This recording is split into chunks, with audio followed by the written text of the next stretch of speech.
Evet, kimono kalıbımızın arka bedeninde yapacağımız bir düzeltme var.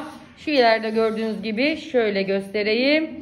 Diğer parçadan da diğerini yerleştirdik. Yanlarda kalan boşluğu niye verdik onu söyleyeceğim. Biraz kol üzerinde ve etek ucunda uzatma yapacağız. Gene kol ucunda uzatma yapacağımız zaman bunu rastgele şuradan şöyle tutup yapıyorsunuz. Mesela şöyle gösteriyorum. Şöyle koyuyorsunuz uzatmak için. Hiçbir zaman bu böyle konmaz. Bu şekline göre dediğimiz bu şekilde konur. Çizgimizi buradan çekmemiz gerekiyor. Büyük bir çizgi çizersiniz şuraya. Büyük bir çizgi çizersiniz şuraya. Ondan sonra ölçüsünü ayarlarsınız. Şu yanlıştır. Kol uzatmak için bu doğrudur. Anlaşıldı mı? Boyda da diyelim ki şöyle anlatayım. Yine bunu rastgele koyamazsınız. Şekline göre koyarsınız.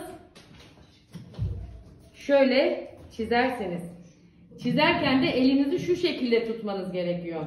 Yani kaymaması için. Ha ben bunu biraz genişleteceğim. Bana burası biraz dar. Ben böyle istemiyorum derseniz hafif şöyle bir açma yapabilirsiniz. O anlattığım evaze gode videosunu hatırlayacaksınız. Onu vermek için cetveli şu şekilde açamazsınız. O açmaları da şuradan kesmiştik. Belli bir oranda açmıştık. Buraya doğru getirmiştik. Açmayı da o şekilde yaparsınız. Kolu yeniden gösteriyorum. Şöyle gelişine göre çiziyorum. Elimi koyduğum kumaşım kırışmıyor. Kaymıyor. Şekli bozulmuyor. Burada da şöyle bir geliş var. Şeyle yapmamız gerekiyor. Riga'yla, ismini söyleyemedim. Riga takımımızla. Şöyle bir geliş var. Alabilir miyim Feyzan Hanım?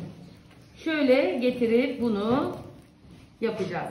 Anlaşıldı mı? Boynu da böyle kumaşımız verdiği kadar uzatacağız. Aynı işlemlerin aynısını bu parçada da yapmamız gerekiyor. Yaka açmak istersek kalıp üzerinde ama bu tip şeylerde kumaşımızın gelişine göre kolunu biraz uzatayım. Boyunu biraz uzatayım işlemlerini kalıp üzerine çok değişiklik yapmadan da yapabilirsiniz. Buradan şimdi şekline göre ben kolda uzatmamı yapacağım. Anlaşıldı mı hanımlar? Teşekkürler.